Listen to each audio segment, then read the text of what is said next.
नाज़रीन, मैं हूनम शेख। आज 18 जनवरी है, दिन है जुमेरात का। और बहुत आपको पता है हमारी सरहदों के ऊपर भी बहुत गर्मा गर्मी चल रही है, और हमारी जो सियासत है उसके अंदर उससे ज़्यादा गर्मा गर्मी चल रही है। माशाल्लाह तहरीक इंसाफ जो है, पूरी सीनियर लीडरशिप उनकी जेलों में, उसके बावजूद जो हर मैदान है वो फतह कर रही है। लेकिन दूसरी तरफ नून लीग जो है, आज उनका जो पहला जलसा था उसमें उन्हें इतनी बड़ी कामयाबी मिली है, इतनी बड़ी कामयाबी मिली है कि उन्होंने बाकी के सारे जलसे जो है, मेरा ख्याल है सारे जलसे, लेकिन एक की तो कंफर्मेशन आ गई है, वो मनसूख कर दिया, अगला जलसा उनका मनसूख हो गया। लेकिन इसके साथ साथ उनको कितनी शर्मिंदगी का सामना हर रोज़ करना पड़ता है उसके ऊपर नज़र डालते हैं। साथ ही जो बिलावल भुट्टो है वो किस तरह नवाज शरीफ की हर जलसे में इज़्ज़त कर रहे हैं, और क्या मुनाफिकत की क्या बात की जाए, उन्हीं की हुकूमत में उन्हीं को सपोर्ट करते रहे हैं, पीडीएम में उनके साथ रहे हैं, और अब हर जलसे में नवाज शरीफ को वो जलील ख्वार कर रहे हैं और उनके खिलाफ क्या क्या बातें कर रहे हैं। और वो भी आपको बताऊंगी, बड़ी दिलचस्प बातें हैं जो आज बिलावल ने अपने जलसे में की हैं। और साथ ही जो तहरीक इंसाफ है उसकी अगली लायामल क्या है, और इमरान खान के साथ कौन इस वक्त पार्टी की जो इस वक्त लीडरशिप है वो क्या अजीबोगरीब हरकत कर रही है, किस तरह इमरान खान को नुकसान पहुंचाने की कोशिश की जा रही है, इस सब पे बात करते हैं। लेकिन सबसे पहले बात करते हैं जो ईरान ने पाकिस्तान पर हमला किया था, और पाकिस्तान ने आज उसका काउंटर अटैक किया है। आज सुबह वो ऑपरेशन हुआ है, ऑपरेशन मर्ग पर सरमचार। इसकी थोड़ी सी डिटेल है जो आपके साथ मैं पहले शेयर कर देती हूँ, उसके बाद आज के अपडेट्स पे आ जाते हैं। पाकिस्तान के ईरानी सूबे सिस्तान और बलूचिस्तान में दहशतगर्दों के ठिकानों के खिलाफ मिलिट्री स्ट्राइक, मुतअद्दिद दहशतगर्द जो है वो मारे गए हैं। तर्जुमान दफ्तर खारजा का बयान आया है, वो बयान मैं आपको पढ़ के सुना देती हूँ, और ये थोड़ी सी शेयर कर देती हूँ अपडेट्स, उसके बाद हम आगे चलते हैं। पाकिस्तान ने जुमेरात की सुबह ईरान के सूबे सिस्तान और बलूचिस्तान में इंतहाई मजबूत और मखसूस अहदाफ के खिलाफ महारत से फौजी कार्रवाइयों में दहशतगर्दों के ठिकानों को निशाना बनाया। मर्ग बर सरमचार के नाम से खुफिया इतलात पर मबनी ऑपरेशन में मुतअद्दिद दहशतगर्द मारे गए। तर्जुमान दफ्तर खारजा की तरफ से जारी बयान के मुताबिक गुज़िश्ता कुछ सालों के दौरान पाकिस्तान ईरान के साथ अपने राब्तों में पाकिस्तानी निजात दहशतगर्दों जो खुद को सरमचार कहते हैं कि ईरान के अंदर हुकूमती अमलदारी के से बाहर इलाकों में महफूज ठिकानों के बारे में अपनी तशवीश से मुसलसल आगाह करता रहा है। पाकिस्तान ने इन दहशतगर्दों की मौजूदगी और इनकी सरगर्मियों के ठोस सबूतों के साथ कई डोजियर्स भी शेयर किए। ताहम हमारे संगीन तहफ़्फ़ुज़ात पर अमल ना होने की वजह से ये नाम नहाद सरमचार बेगुनाह पाकिस्तानियों का खून बहाते रहे। ये कार्रवाई उन नाम नहाद सरमचारों की तरफ से मुमकिना तौर पर बड़े पैमाने पर दहशतगर्दाना कार्रवाइयों के बारे में मुसद्दका इंटेलिजेंस की रोशनी में की गई। तर्जुमान दफ्तर खारजा के मुताबिक ये कार्रवाई पाकिस्तान के तमाम खतरात के खिलाफ अपनी कौमी सलामती के तहफ़्फ़ुज़ और दिफा के गैर मुतज़लज़ल अज़म का इजहार है। इस इंतहाई पेचीदा ऑपरेशन का कामयाब इनकाद भी पाकिस्तान की मुसल्लह अफ़वाज की पेशा वराना महारत का मुंह बोलता सबूत है। पाकिस्तान अपने अवाम के तहफ़्फ़ुज़ और सलामती के लिए तमाम ज़रूरी इक़दाम करता रहेगा। तर्जुमान ने कहा कि पाकिस्तान ईरान की खुद मुख्तारी और सलामती इलाकाई सालमियत का मुकम्मल एहतराम करता है। आज के अमल का वाहिद मकसद पाकिस्तान की अपनी सलामती और कौमी मफाद के लिए था, जो हमारे लिए सबसे मुकद्दम है और जिस पर हम कोई समझौता नहीं कर सकते। अच्छा, इसके अलावा उन्होंने कहा है कि बैनुल-अक़वामी बरादरी के एक जिम्मेदार रुकन के तौर पर पाकिस्तान रुकन ममालिक की इलाकाई सालमियत और खुद मुख्तारी समेत अक़वाम मुत्तहिदा के चार्टर के असूलों और मकासद की पासदारी करता है। इन असूलों की रोशनी में और बैनुल-अक़वामी कानून के अंदर अपने जायज़ हकूक़ को बरोए कार लाते हुए पाकिस्तान कभी भी अपनी खुद मुख्तारी और इलाकाई सालमियत को किसी भी जवाज़ या हालात में चैलेंज करने की इजाज़त नहीं दे सकता। उनका कहना है कि ईरान बरादर मुल्क है और पाकिस्तानी अवाम ईरानी अवाम के लिए बेहद एहतराम और मोहब्बत रखते हैं। हमने हमेशा दहशतगर्दी की लानत समेत मुश्तरका चैलेंजों से निपटने के लिए बातचीत और ताउन पर जोर दिया है, और हम मुश्तरका हल तलाश करने की कोशिश जारी रखेंगे। इसके अलावा ISPR की स्टेटमेंट आई है और उसमें उन्होंने भी इसकी डिटेल्स शेयर की हैं, ऑपरेशन सरमचार। तो इसके अब मैं आपको ISPR की स्टेटमेंट नहीं पढ़ के सुना रही हूँ क्योंकि काफ़ी डिटेल है उसमें भी, और ऑलमोस्ट द सेम थिंग। तो ये आज की जो स्टेटमेंट आई है, जो ऑपरेशन हुआ है कामयाब, 7 ठिकानों को ईरान में जो है उनके सिस्तान बलूचिस्तान सूबे में निशाना बनाया गया और वहाँ दहशतगर्दों के ठिकानों को तबाह किया गया। तो ये पाकिस्तान का रिस्पॉन्स बनता था और it was very important and vital for the integrity of our country. तो ये बहुत ज़बरदस्त ऑपरेशन हुआ है। इसके साथ ही हम अब आगे चलते हैं और आगे जो ज़बरदस्त चीज़ें हैं वो मैं आपके साथ शेयर कर देती हूँ कि आज नून लीग का हाफिज़ाबाद में जलसा हुआ है। आपको पता है नून लीग का हाफिज़ाबाद में आज पहला जलसा हुआ है, इंतहाई फ्लॉप तरीन शो हुआ है। वहाँ पे आप उसकी फुटेजेस निकाल के देखें तो आपको पता चलेगा कि अवाम तो वैसे ही एक तो उन्होंने पंडाल आधा भरा, आधे पंडाल को सजाया, आधे के ऊपर स्टेज लगाया, फिर पीछे से भी आधा खाली है, उसके आगे से भी आधा खाली है और उसके अंदर जो अवाम है वो फिर भी पूरी नहीं वो भर सके।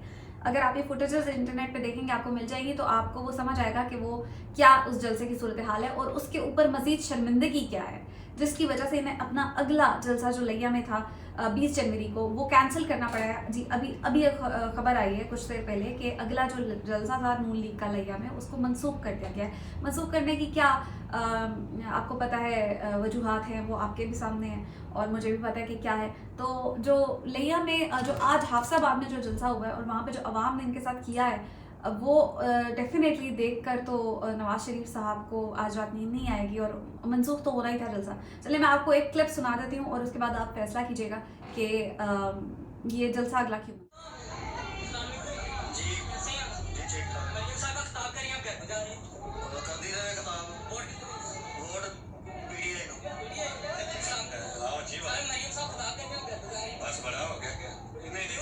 देखना देख लिया बस और किसी खान का सारे खान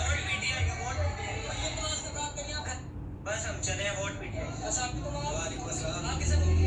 इंशाल्लाह कहती है मेरा 804 का वोट है। तो अभी तो बात हो रही है मरीम नवाज खुदा करिए ये फजूल है फजूल भाई सर झूठ बोलिए सुना गया है झूठ बोल रहे हैं और क्या झूठ बोल रहे हैं आज आगे झूठ बोल रहे हैं। वालेकुम सलाम वोट पीटीआई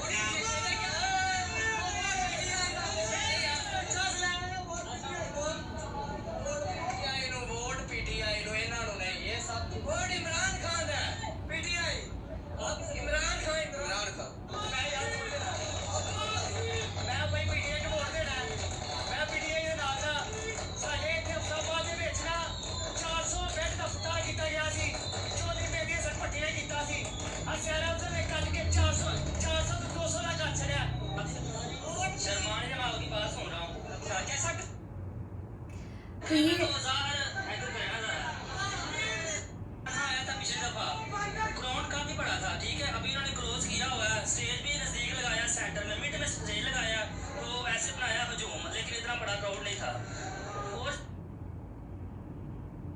अच्छा तो ये इस वक्त हालात हैं। ये हाफिज़ाबाद में जो जलसा हुआ है ये उसकी मैंने आपको क्लिप सुनाया कि उसके अंदर जो लोगों का रद्द-ए-अमल है वो क्या है कि हम आज तो गए हैं जलसे में लेकिन हमने वोट पीटीआई को देना है।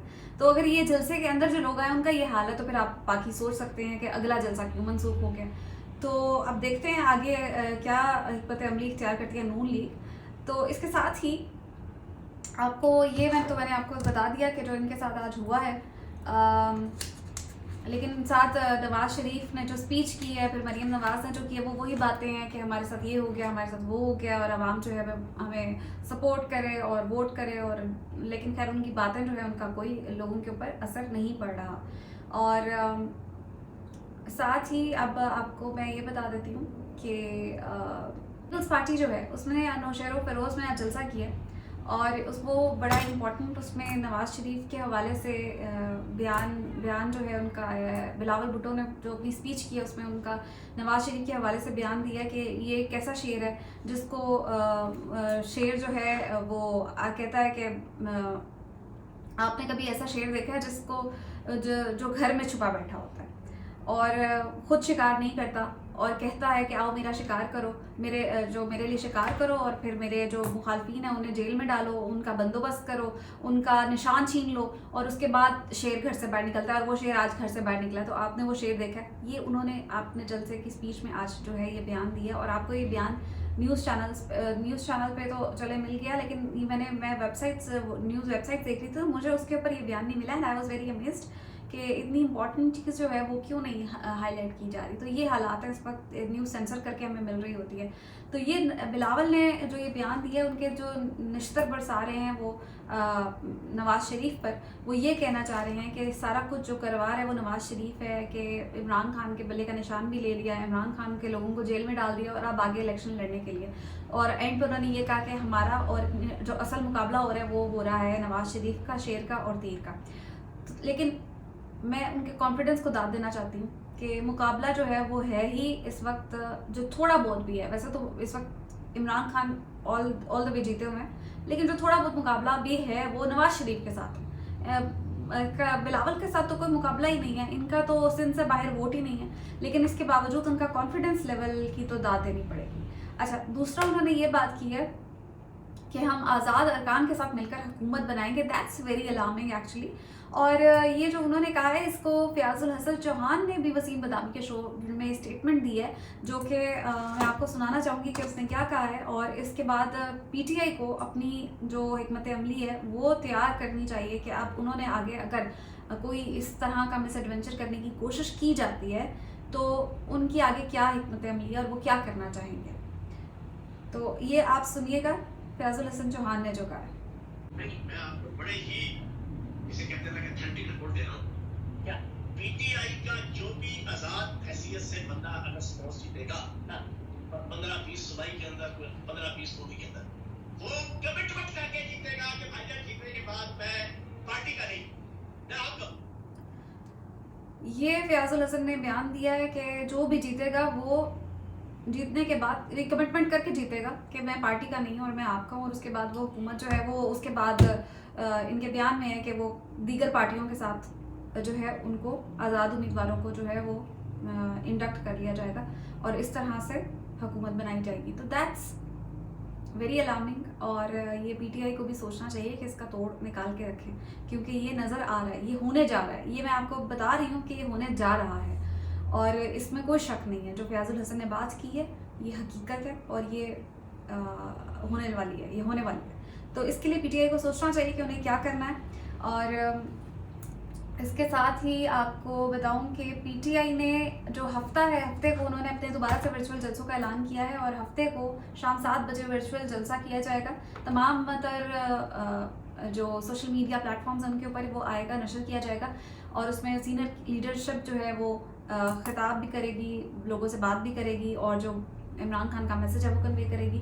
और इस वर्चुअल जलसे के लिए आप पहले से तैयारी करके रखें, क्योंकि लास्ट टाइम भी जब ये वर्चुअल जलसा हुआ था तो आपको पता है कि पूरे मुल्क का इंटरनेट डाउन हो गया था और इसके लिए जो तोड़ है वो है वीपीएन का। तो अपने अपने वीपीएन अरेंज करके रखें। जिस दिन जलसा उस दिन आपका वीपीएन ख़राब नहीं होना चाहिए, वीपीएन के साथ आप जलसे में शिरकत कर सकते हैं। तो ये है अब तक की अपडेट्स। और साथ वीडियो बहुत लंबी हो गई है। पीटीआई के हवाले से मेरे पास बहुत सी चीज़ें हैं, जैसे शेर अफजल मरवत साहब हैं, उनको वापस इमरान खान साहब ने भेज दिया पंजाब और सिंध में कैंपेन करने के लिए।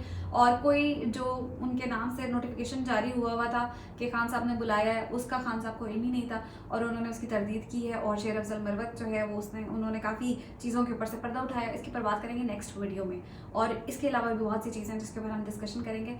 तो अब तक के लिए इतना ही। अपना ख्याल रखिएगा। पाकिस्तान जिंदाबाद।